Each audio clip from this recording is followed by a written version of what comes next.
బులెటిన్లో డీటెయిల్స్ చూస్తే AP assembly సమావేశాలు ప్రారంభమయ్యాయి. లైవ్ చూద్దాం. లాస్ట్ లో తీసుకుందాం సార్. టేకప్ చేస్తారా సార్? మిస్టర్ టేకప్ చేశారు. రైట్.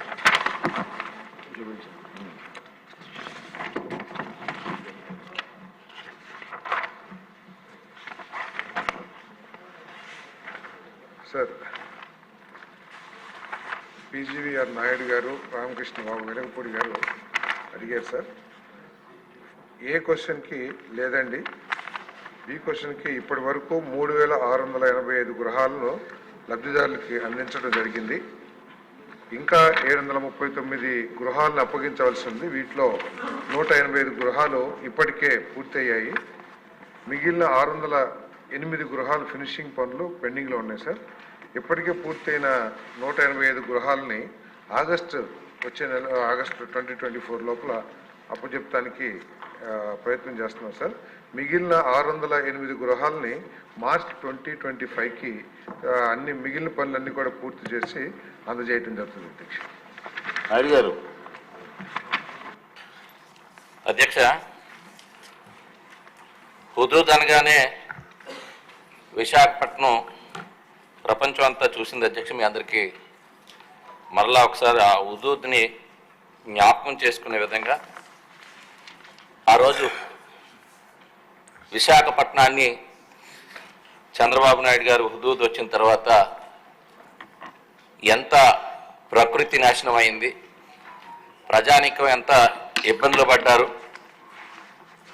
ఆ వేగంగా వీచినటువంటి గాలి వల్ల అనేక ఆస్తులు నష్టపోయినటువంటి సంగతి మీకు గుర్తు చేసిన అధ్యక్ష. ముఖ్యంగా చాలా ఫాస్ట్గా రెస్టోరేషన్ పనులు స్వయంగా చంద్రబాబు నాయుడు గారు అక్కడే బస్సులో ఉండి కరెంటుని 2-3 రోజుల్లోనే, ప్రపంచంలోనే ఏ దేశంలోనే ఇలాంటి సంఘటనలు జరిగినా ఎక్కడా జరగని విధంగా కరెంటు తీసుకొని వచ్చేయడం కాకుండా 10 రోజుల్లోనే సాధారణ స్థితిలోకి విశాఖపట్నం తీసుకురావడం మీ అందరికీ కూడా తెలిసిన విషయం అధ్యక్ష.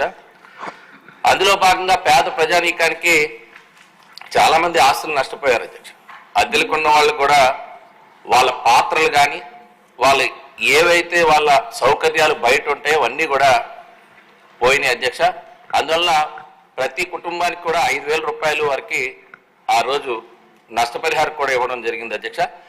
ఇందులో నగరానికి వచ్చేటప్పుడు అధ్యక్ష, విశాఖపట్నం నగరంలో ఇప్పటికే టిట్కో హౌసెస్కి మనం ఏ రకంగా ప్రతిపాదన చేశాము, అందులో అఫోర్డబుల్ హౌసింగ్ ఉన్నటువంటి వారు కాకుండా ఈ హుదూద్ హౌసింగ్ అనేటువంటిది ప్రత్యేకంగా మంజూరు చేయడం జరిగింది అధ్యక్ష. ఎన్టీఆర్ గారి పేరుతో ఈ అర్బన్ హౌసింగ్ అనేటువంటిది కేంద్రం రాష్ట్రం కలిపి నిర్మాణం చేయడం జరిగింది అధ్యక్ష. అందులో కేంద్ర వాటా అధ్యక్ష దాదాపు 66 కోట్లు కేంద్రం ఇస్తే రాష్ట్ర వాటా కింద 216 కోట్లు ఖర్చు పెట్టారు అధ్యక్ష. మొత్తం 5,428 శాంక్షన్ చేస్తే ఇప్పుడే మంత్రి గారి సమాధానంలో ఇందులో 4 లక్షలు యూనిట్ కాస్ట్ పెట్టి ఆ 4 లక్షల్లో కూడా 1,50,000 ఏదైతే గవర్నమెంట్ ఆఫ్ ఇండియా షేర్ వస్తుందో మిగిలింది దాతల రూపంలో కూడా తీసుకోవడం జరిగింది అధ్యక్ష. ఇందులో లబ్ధిదారుడి వాటా కూడా 10,000 రూపాయలు ఉంది అధ్యక్ష. ఈ రకంగా ఈ నిర్మాణాన్ని చేపడితే దురదృష్టం అధ్యక్ష, అప్పట్లోనే మన ప్రభుత్వంలో ఆ రోజు తెలుగుదేశం ప్రభుత్వంలోనే 2018 నాటికే దాదాపు 3,000 పైన ఇల్లు పూర్తి చేయటం లబ్ధిదారులకు ఇవ్వడం జరిగింది అధ్యక్ష. కేవలం కొమ్మాది అనేటువంటి గ్రామం, కొమ్మాదిలో ఉండేటువంటి ఇల్లు నిలిచిపోయినాయి అధ్యక్ష. మంత్రి గారి సమాధానంలో ఈ గృహాలు నిర్మాణాలు ఆగిపోయాయంటే లేదని చెప్పారు. బహుశా అధికారులు రాసి ఇచ్చింది జరిగి ఉంటారు. ఆగిపోయింది అధ్యక్ష. నిలిచిపోయి 5 ఏళ్ళు కూడా కనీసం అక్కడ పనులు నిలిపివేసి అక్కడ లబ్ధిదారులకి ఈ రోజు కూడా ఎన్నేళ్ళు అధ్యక్ష, ఇది 2014లో హుదూద్ అయింది, 15లో మనం శాంక్షన్ చేసుకున్నాం ఇల్లు, ఆ 18కే అన్ని పూర్తి చేసుకోగలిగాం. ఇప్పుడు 2024లో ఉన్నాం అధ్యక్ష. 8 ఏళ్ళు ఒక లబ్ధిదారులకి ఇల్లు ఇవ్వలేనటువంటి పరిస్థితిలో ఈ హుదూద్ ఇల్లు తయారైనాయి. అందులో లబ్ధిదారులు అమౌంట్ కూడా పే చేసి ఇది కొన్ని రాజకీయ కారణాల వల్ల లబ్ధిదారుల ఎంపికను కూడా మార్చాలనేటువంటి ప్రయత్నాలు చేశారు అధ్యక్ష అప్పటి ప్రభుత్వంలో పెద్దలు. ఇటు రామకృష్ణ బాబు గారి నియోజకవర్గం ఈస్ట్ లో ఉండేటువంటి లబ్ధిదారులు మార్చాలని ప్రయత్నం చేశారు. విశాఖ నగరంలో ఉండేటువంటి సౌత్ నియోజకవర్గంలో ఇక్కడే వంశీ గారు ఉన్నారు.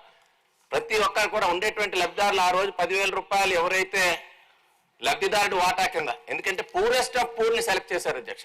టిట్కో హౌసెస్ అయితే అఫోర్డబుల్, అందులో లోన్ కాంపనెంట్ ఉంటుంది, అందులో కొంత అఫోర్డబుల్ చేసేటువంటి లబ్ధిదారులు ఉన్నారు. కానీ ఈ హుదూద్లో జరిగినటువంటి ఎంపిక అత్యంత పేదల్లో అత్యంత పేదవాళ్ళు, ఎక్కడక్కడ నీళ్ళు లేని వారు, రుణం కట్టుకోలేనటువంటి వారినే ఎంపిక చేయబడి వాళ్ళకి చలాన రూపంలో ఏదైతే 10,000 రూపాయలు లబ్ధిదారు వాటా కట్టుకున్నారో వాళ్ళకి ఇంకా ప్రొసీడింగ్స్ కూడా ఇవ్వలేదు అధ్యక్ష. మంత్రి గారిని కోరుతున్నాను ముందుగా, ఎందుకంటే వాళ్ళకి ఇంకా ఇల్లు వస్తాయా రాదు అనేటువంటి, ఎందుకంటే 8 ఏళ్ళు అయిపోయింది, ముందు మీరు ఆ ఉత్తర్వులు ఇవ్వండి. ముందు ఆ లబ్ధిదారులు అందరి లిస్టు ఉంది, వారందరికీ ముందు ప్రొసీడింగ్స్ వాళ్ళ చేతిలో పెట్టాలని చెప్పి ఆ ప్రొసీడింగ్స్ ఇస్తే ఇల్లు శాంక్షన్ అయ్యేటువంటి ఒక ఆనందమైన వారికి ఉంటుంది. మరి ఇంకా ఇప్పుడు ఇది పూర్తి చేయాలంటే ఇన్ఫ్రాస్ట్రక్చర్తో పూర్తి చేయాలంటే ఇంకో 10 కోట్లు అవసరం అవుతుంది అధ్యక్ష. మరి మంత్రి గారిని చివరి రోజు అసెంబ్లీ సమావేశాలు కొనసాగుతున్నాయి. కొద్దిసేపటి క్రితమే ప్రారంభమయ్యాయి. ఇక ఇదే విషయానికి సంబంధించి మరింత సమాచారం మా ప్రతినిధి గుంటూరు నుంచి శ్రీనివాస్ అందిస్తారు. శ్రీనివాస్, చెప్పండి, చివరి రోజు అసెంబ్లీ సమావేశాలు కొద్దిసేపటి క్రితమే ప్రారంభమయ్యాయి, కొనసాగుతున్నాయి. అలాగే ఆర్థిక పరిస్థితిపై నేడు సీఎం చంద్రబాబు ప్రభుత్వం శ్వేతపత్రం విడుదల చేయనున్నారు. దీనికి సంబంధించిన డీటెయిల్స్ ఇవ్వండి. బ్రాహ్మణి ఆంధ్రప్రదేశ్ అసెంబ్లీ సమావేశాలు చివరి రోజు కొద్దిసేపటి క్రితం ప్రారంభం కావడం జరిగింది. ఈ రోజు తోటి ఈ సెషన్స్ అసెంబ్లీ సమావేశాలు నిరావధిగా వాయిదా పడే అవకాశం కూడా ఉండడం జరిగింది. అయితే ముఖ్యంగా చూసినట్లయితే కనుక ఈ రోజు అసెంబ్లీ సమావేశాలలో ప్రధానంగా ఆర్థిక శాఖ పైన ముఖ్యమంత్రి చంద్రబాబు నాయుడు శ్వేతపత్రం విడుదల చేయడానికి సిద్ధం కావడం జరిగింది. అంటే ఇప్పటి వరకు అసలు 8 లక్షల కోట్ల అప్పులు ఉన్నాయి అనే శ్వేతపత్రం విడుదల చేయడానికి సిద్ధమవుతున్నటువంటి పరిస్థితి. అలానే ఏ శాఖల నుంచి ఎంతవరకు అప్పులు ఉన్నాయి, అలానే నిధులు ఏ విధంగా ఉన్నాయి అనే విషయాలన్నిటినీ కూడా క్లియర్ కట్ గా శ్వేతపత్ర రూపంలో వివరించడానికి కూడా సిద్ధమవుతున్నటువంటి పరిస్థితి. అయితే మొత్తం 5 రోజుల పాటు జరుగుతున్నటువంటి అసెంబ్లీ సమావేశాలు మొదటి రోజు 1 రోజు మాత్రమే వైఎస్ఆర్సీపీ జరిగింది, మిగిలిన 4 రోజులు కూడా వాళ్ళు హాజరు కాకుండా ఉండడం జరిగింది. అయితే ఈ రోజు ఆ అసెంబ్లీలో చంద్రబాబు నాయుడు విడుదల చేసినటువంటి పత్రానికి సంబంధించి చూసుకున్నట్లయితే గనక అప్పులు గత 5 సంవత్సరాల కాలంలో ప్రభుత్వము ప్రజాధన ఏ విధంగా అప్పులు భయం చేసింది అనేది వివరించడానికి కూడా సిద్ధమైనటువంటి పరిస్థితి ఉండడం జరిగింది. అయితే ముఖ్యంగా చూసుకున్నట్లయితే గనక ఇప్పటి వరకు కూడా ప్రతి డిపార్ట్మెంట్ ప్రతి శాఖలోనూ కూడా శ్వేతపత్రాలు విడుదల చేస్తూ ఆ గతంలో జరిగినటువంటి తీరును కూడా వివరించినటువంటి పరిస్థితి ఉండడం జరిగింది. ఈ రోజు చూసినట్లయితే కనుక ఆ ఆర్థిక శాఖకు సంబంధించి ఏదైతే ఇప్పటి వరకు ఉన్నటువంటి రంగాలలో ఆర్థిక శాఖ ఏ విధంగా కుదేలయ్యింది, నిధులు ఏ విధంగా లేకుండా పోయినాయి, నిధులు ఎలా దారి మళ్లించారు, ఏ శాఖలకు సంబంధించి ఏం జరిగింది అనే విషయాలన్నింటినీ కూడా క్లియర్ గా వివరించడానికి కూడా సిద్ధం కావడం జరిగింది. నిన్న చూసుకున్నట్లయితే కనుక శాంతి భద్రతల విషయాలలో ఎంతమంది పైన కేసులు నమోదయ్యాయి, ఏ విధంగా ఇబ్బంది పెట్టినాయని వివరించారు. అయితే అసెంబ్లీలో 1కి 3 వంతుల మంది మీద కూడా కేసులు గతంలోనే నమోదైనటువంటి నేపథ్యంలో ఈ రోజు ఆర్థిక శాఖకు సంబంధించి కూడా శ్వేతపత్రం ఎలా ఉండబోతుంది ఏంటి అనేది కూడా ప్రతి ఒక్కరూ కూడా ఆసక్తిగా ఎదురు చూస్తున్నటువంటి పరిస్థితి కూడా ఉండడం జరిగింది. రానున్న రోజుల్లో ప్రభుత్వం ఎలా ముందుకు వెళ్ళాలి, అలానే ఎలా సంక్షేమ పథకాలు ఏ విధంగా ప్రజలకు అందించాలనే విషయాలపై కూడా ఈ రోజు ముఖ్యమంత్రి చంద్రబాబు సభా వేదిక కూడా ప్రస్తావించడానికి కూడా సిద్ధమవుతున్నారు. Right Srinivas, thank you for the updates. జరిగింది. దయచేసి రిటైర్డ్ అయిన అధికారులు ఉన్నా సరే శిక్షించవలసిన బాధ్యత ఉంది సార్. ఎందుకంటే గతంలో ఉన్నటువంటి హౌసింగ్ పీడీ కానీ ఈఈ గారు కానీ బహుశా రిటైర్ అయిపోయి ఉంటారు, వాళ్ళని కూడా శిక్షించవలసిన బాధ్యత ప్రభుత్వం మీద ఉంది. విశాఖ తూర్పు నియోజకవర్గంలో విద్యుత్ హౌసింగ్లో జరిగిన అక్రమాల మీద మీ ద్వారా నేను మంత్రి గారికి తెలియజేసుకుంటున్నాను. కలెక్టర్ గారి ఆధ్వర్యంలో ఎంక్వైరీ చేసి నిజమైన లబ్ధిదారులకి న్యాయం చేయాలని మీ ద్వారా కోరుకుంటూ, ఎన్నికల సమయంలో సార్ మీ ద్వారా మంత్రి గారికి ఒక కాపీ పంపిస్తాను సార్. ఎన్నికల సమయంలో ఎన్నికలు జరుగుతున్న సమయంలో అప్పటి కలెక్టర్ గారి దృష్టికి పంపించినా సరే పట్టించుకోలేదు. అప్పుడు 1924లో ఎంపీగా ఉన్నటువంటి వ్యక్తి మొన్న ఎమ్మెల్యేగా నా మీద పోటీ చేసిన వ్యక్తి ఆయన అలాట్మెంట్ ఇచ్చాడు సార్ లెటర్ హెడ్ మీద. కొద్ది రోజులు ఇల్లు పూర్తి అయిపోతాయి, మీ ఇల్లు మీకు అప్పచెబుతామని. ఇగో సార్ లెటర్లు కూడా. అంటే ఇక హౌసింగ్ డిపార్ట్మెంట్కి ప్రభుత్వానికి పని లేదు, మనమే పోటీ చేసిన వ్యక్తి మంజూరు చేసి చెప్తున్నారని ఆయన లెటర్ మీద ఇచ్చేయచ్చు సార్. ఆ ప్రొసీడింగ్స్ ఆయన ఇచ్చేసాడు సార్ లెటర్ హెడ్ మీద. మీ ద్వారా మంత్రి గారికి ఇది కూడా పంపిస్తాను. మంత్రి గారు నేను ఒకటే కోరుతున్నాను, విశాఖ తూర్పు నియోజకవర్గంలో నిజమైన లబ్ధిదారులకు ఇవ్వకుండా అధికారులు, కొంతమంది బ్రోకర్లు, అప్పటి రాజకీయ నాయకులు, అధికార పార్టీ వాళ్ళు అమ్ముకున్నారు.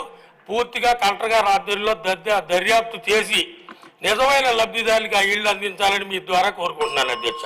మంత్రి గారు